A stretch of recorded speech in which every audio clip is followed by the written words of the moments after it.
I just want to say hello to everybody and welcome them to our new show. And hopefully we're going to give you some interesting insights of how to run your business and improve it. My guest tonight is an old friend of mine, Anthony Hirsch, who has been involved with property for many, many years. I won't tell you how many years, but if it's happened in the property, whether it's development or planning or just generally buying and selling, he's your man. So if at the end of the show you do want to contact Anthony because you have a property deal or you have a problem with a property, or you don't know how to get planning, he's the man to speak to. So his contact details come up at the end, and let's meet Anthony. Hello, Anthony. How are you? Hi, I'm fantastic. Thanks for that kind of introduction. Yeah, do you like that? So tell us, you're a chartered surveyor, aren't you? Yeah, so going back to what you're saying, I was asked the other day by a very interesting, successful businessman who's sold, I think, his third business for about 150 million. He said, "What's your niche?" He said, "What's your niche? What is it you do well, or you do better than other people?" And it's a fantastic question because we're all trying to do similar things. So I kind of answer by saying, I do things that other people can't do. I attack things that other people are too afraid to attack, or I challenge things which other people aren't prepared to do, and help people where I can. So the easiest thing for me to say is I've done developments which should never have got off the ground. I've renegotiated loans with banks which should never have happened. I've got a few ex-partners and a few war wounds, along the way. And I think I have an ability to sort of do deals that other people can't do or are too afraid to do. So not without its challenges. I think, that's an easy way of putting it. Obviously, along with other traditional ways of finance and development. So, we've done over 2,000 units in Manchester, bought and sold various sites, raised money where people thought it couldn't be raised, and had a few ups and downs along the way. So, anyone who's been in property is carrying scars. There's no doubt about it. Anyone who's been in business and is still alive.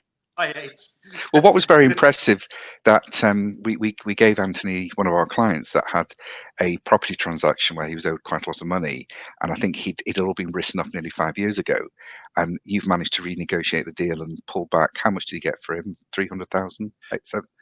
You know who I'm talking about, don't you? Yes, no, absolutely. Well, the loan he was owed 1.5 million. He accepted that we could get him 1.2. Sometimes being able to walk through a door and people seeing who you are, or your experience, sometimes can set precedents, I suppose. He decided that he was very happy to work with me, and we've got back some of the debt, and we've been assured that the rest of the debt is going to be paid off. So that in itself is a start. But we've also done, other sort of things where, I've personally had a debt of £11 million to a particular bank. Over a few years, they decided they had a choice of bankrupting me or working with me. I put a proposition to them. They then paid me for that proposition, and 3 years later, I renegotiated the loan down to 4 million. And then sold the site on for 6.5. So, sometimes it's who you know, sometimes it's just a stroke of fucking luck. And other times, if you don't ask, you don't get, Yeah. So, well, I thought it was incredible. Not that simple, trust me. It sounds simple, but trust me, it's not. No. It's not without hard work, without attention to detail, without absolute open transparency with who your partners are, your debtors are, your clients are. And when you walk the walk like that, you're holding each other's hands, and you both want to get out at some point together. So understanding the way banking works is an asset, but not everyone knows that. So, but I remember, Anthony, do you remember when you had that property in Blackpool? And you had murder with the planning people? I mean, Anthony's probably the best person in the world to get planning through. And it delayed it for so long that the bank repossessed the property and then paid you to look after it. That was a great coup, that one. How you did that, I just don't know. Well, sometimes, you don't go into these things purposely trying to do that. Hindsight's a wonderful thing. And, I advise any young people watching now, property is not easy. It's try something else, tech platforms, green tech. Don't get involved in property.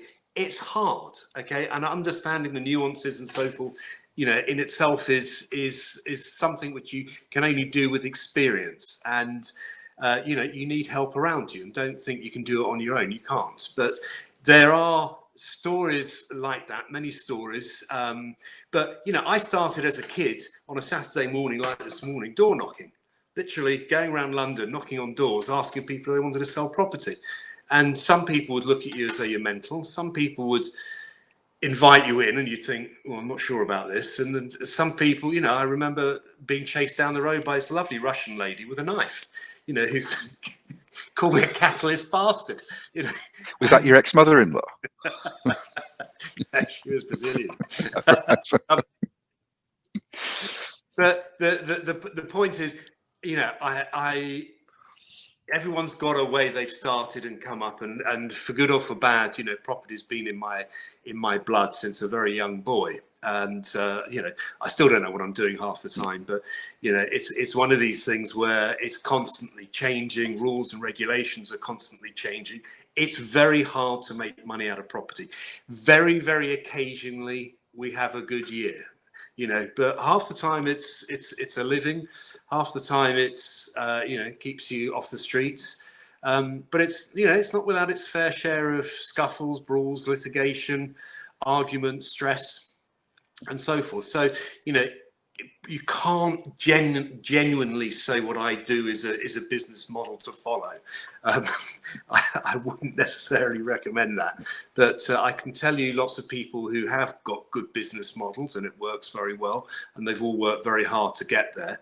But unfortunately, we in the West, we live in a society of debt, and that can go for you or it can go against you. So as long as you don't mind going bust at some point, and accept that these things may happen to you, then it's your choice ultimately. But sorry, Stephen, that's going on. So of course you do need a good accountant. Well, that's the other thing. Stephen has been looking after me for probably close to 20 years now. And, I can honestly say, hand on my heart, has looked after me, has advised me. And, we've been through some ups and downs together. And, We've had some adventures, haven't we? We certainly have. Do you remember that time I got taken into the VAT office? It was great fun. I brought my sandwiches. Yeah, they put us in a room with no door handles. Yeah. And it was like, no window. Yeah, no windows. Yeah. This is different. And, it was their misunderstanding. And, one of the things, I learned from that is you can't mess about with them. They don't like the fact that you were a day late in transferring some VAT across, and a misunderstanding. And, trust me, if you're, in this business where your ego takes over or your success takes over and you have a lot of press and PR and your head's on above the parapet, somebody somewhere is going to have a shot at you. Yeah. So, well, it didn't help that you accidentally locked the inspector in a room. that was again my ego getting in the way, because No, the door stuck. The door stuck. It was an accident. It's our staff. And, there's nothing worse than seeing a bully treat people badly. And, I think most alpha males out there will make sure that never happens again, and but unfortunately, the government has the power. They are the power. Sorry if you're listening, we love you. So, Andrew, tell me, what would you say? Give me 3 things that cause the biggest problems when you want to develop a property. I know planning's one of them. So, planning is an issue. My first advice would be, why are you doing it? Okay, what's the purpose of what you're doing? Okay, if you're a young developer and you're off on a road and you want to do these things, then you're going to look at a building and you're going to think, I like that. That smells right. Okay, so there's got to be some attraction to what you're doing in the first place. Whether it's, you don't want to be an architect, but you like buildings, you like a location, or you want to live somewhere with your family and you want your nan next door and your sister, above you, or whatever it may be. So there's got to be a good reason for why you're doing it. Just to think that there's a piece of land and if we build, people will come and we'll make money is think about Vegas in a casino. You might have more fun because it's hard work. So the first thing you need to do is commit yourself to wanting to immerse yourself in this business for the next 18 months. Okay, because it's going to take at least that for you to come out the other side. Okay, there's no such thing as a quick flip. You hear stories of it, but it doesn't happen, trust me. And don't think you should buy things just to sit on it, get planning and sell on. If planners get a whiff of what you're doing, okay, and Manchester's very cute nowadays, they won't give you consent, okay? They'll ask for so many things that they'll fuck you off, basically. So the first things first is, have you got any money, okay? Do you have a good architect around you? Do you have a good surveyor, estate agent around you? Do you have a good accountant around you? Do you have, as important, reluctantly, because they're the bane of my life, solicitors, lawyers around you? Somebody who's going to tell you the truth, somebody, or this is your team, who's going to tell you the truth, not massage your ego, ask you questions which you may not be able to answer and expect you to answer them, and help you. Because if you've got all that around you, you've got half a chance, okay? The next thing is, how much cash have you really got? How much do you think you can raise? Nowadays, if you're looking for funding on anything, okay, these banks' funds are going to go through your history like you don't believe, okay? If you've got a guarantee, mum and dad, whoever it may be, friends, they're going to go through their history. They're going to go through their bank accounts. They're going to go through their company accounts. They're going to get everything under a microscope. And if you're not prepared to go down that route, don't start. But assuming you are, okay, you've seen a property you want to buy, and you think you bought it at a good price. Again, good lawyer you need for the conveyancing. You're never going to be able to get planning on something, generally speaking, okay, it happens, but generally speaking, without consultation with the planners, which nowadays costs money. They're going to want you to put in a scheme before they comment on it, which costs money, okay? They're going to want, with that scheme, various reports, okay?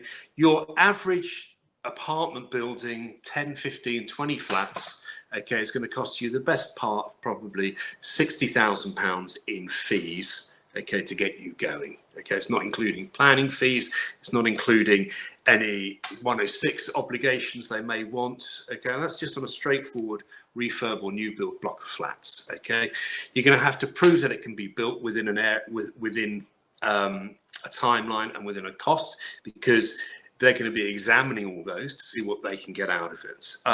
That in itself, whilst they say planning will take 8 weeks, that's from when you lodge the application. It can take you 6 months to a year before you even consider the application.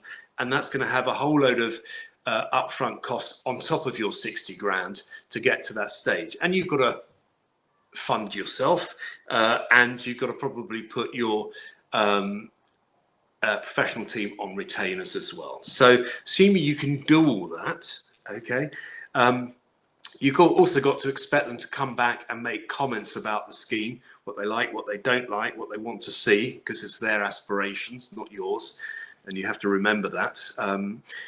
And whether it fits in with the local plans, whether they want new materials, what you thought you could get away with build costs, I guarantee you add 10, 15%.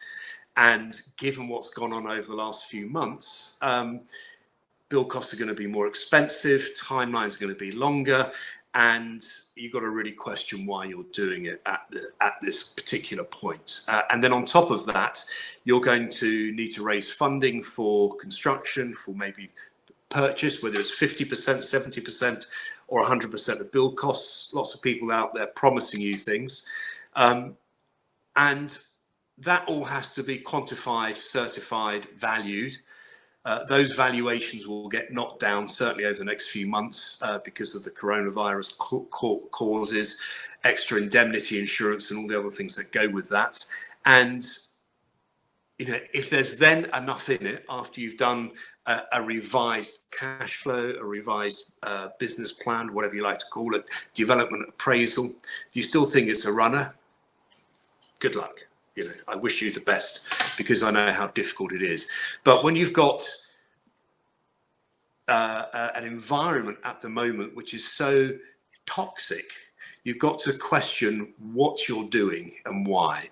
Banks are desperate to recover money at the moment. They're not going to, a lot of loan books are closed. So there's opportunities with things that are going into administration, people going bust. So over the next few months or so, it's a great time to look at things. Maybe find a few people who've got some cash, work with them.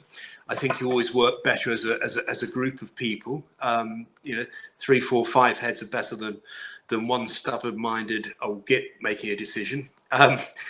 But you've got to ask yourself, is it right at the moment for property? And what I'm finding at the moment is I'm getting people who wouldn't talk to me 10 years ago, knocking on my door, asking for help. And it's not just in, can you have a word with my bank? And it's cracking deals which they can't fund, and they don't understand why they can't fund it. It's cracking deals where they've got a fantastic cash flow, they've got thousands of properties, but they're still not prepared to put any cash in, or as much cash as the banks want. And because they feel that because it's a great deal, they don't want to miss out. So my advice to them has been, do nothing till next year. Work your cash flow, reduce your debt, and start again effectively. If you've got cash, great opportunities, but the opportunities aren't going to be 50% off the price. You might get 5%, you might get 7% or something like that. But the deals that people are looking for in property aren't there. They are in taking over companies and other stuff, but that's a different story, which I'm sure you know about, Stephen. Yeah. Well, what I was actually just changing subjects just a little bit, because we're talking here about the world of property development. But what about people that they've acquired a property, a house or a shop, and they just want to do it up, and not necessarily flip it, but maybe do it up and sell, or maybe do it up and rent. So what's your thoughts there? Just a small guy, not a property developer. Just I think it's a great time to do that, if you can, as long as the materials you're using, the small team you've got, are cost effective and you've got control of them. That's the key, irrespective of what your loving partner wants you to do, and so forth. People don't realize costs are a little bit more. If you're good with your hands and it's something that you want to do, like a bathroom or an extension, great, do it. It's a great time to do it. Remember, if you're looking to sell something, you're in a competitive market at the moment. At the moment, we're going to have interest rates next year, probably going down to 0.1%, almost sort of reversing in many ways, which means that those people in the market have to offer better products. So hopefully there'll be more people coming onto the ladder. But at the moment, there isn't. So you've got to make sure that your property stands above what other people have got, whether it's adding a conservatory or a new kitchen. It adds value. There's no doubt about that. Making sure that everything works in the house, making sure that the roof's tanked and it's energy efficient. Anything you can do, from rainwater harvesting with the gutters to making sure the cladding's done properly and it's not old cladding which is going to cause a problem, making sure the garden looks good or is self-sustainable. All these little things for your home do all the time, and it's nice to live in a place you feel you're putting your love, care and attention into it. But the market is not what people think it is, and I always say, look around, see what other people are doing, look at all the property shows on TV, see what floats your boat. But I think that's the thing with a lot of business people. They watch these property renovation programs and think, oh, I can do that, I can make a few quid. Oh, absolutely. I was talking to a developer the other day who was saying, God, my bloody lawyer, you know, he's bought 3 properties and he thinks he's in the property business. Yeah. And, you know, he's lost money on 2, you know, and he's got the 3rd one. And I said, you're a great lawyer. Why are you becoming a property developer? Yeah. Just because you see other people doing it. This is it. It seems You know, easy money. you think it's easy, and it's not. Well, I know what you helped me with a problem I was having when I was renovating my property. And what came to mind there was, before taking anything on, especially a total refurbishment of someone, is get someone to manage it for you, because Yeah. you can't trust the builders. They No. they talk the biggest load of crap, but it's not because they're lying. It's just because that's the extent of their knowledge. It's the extent of their knowledge. It's what they do. They play each other off against each other. However, that's not the biggest problem. The biggest problem is one's own health when it comes to your partner. And your partner saying, You're talking about me, aren't you? no, I'm I know not. you're talking about me. I can tell you're talking about me. Give But an example of how mental health comes into oh God! But I know I had a problem going on for several weeks, and I was getting one team telling me one thing, another one, and it was all like arguing with each other. And Anthony came in, and I think in 10 minutes, because they couldn't bullshit him, and he came out with the most practical solution, and it was like done. And the next day, the job was done and finished, and it'd been going on for weeks. So I'm still grateful to you for that. And Anytime, Stephen, you're welcome. But this is the problem. You know, somebody who's doing a roof and somebody who's doing a wall, they think that just because one fits on top of the other, it's, well, who owns the gap in between? And these are sort of what I call the technical and litigious sides. You know, if there's a leak, well, he should have done that, or he should have, you know. And the blame game is a wonderful thing. You know, contractors have their own problems, you know, as well, and they've got their own targets, and you know, they're not your friend. They'll tell you who they are, but they're, you know, but it's I'm upset now. I've just lost loads of friends.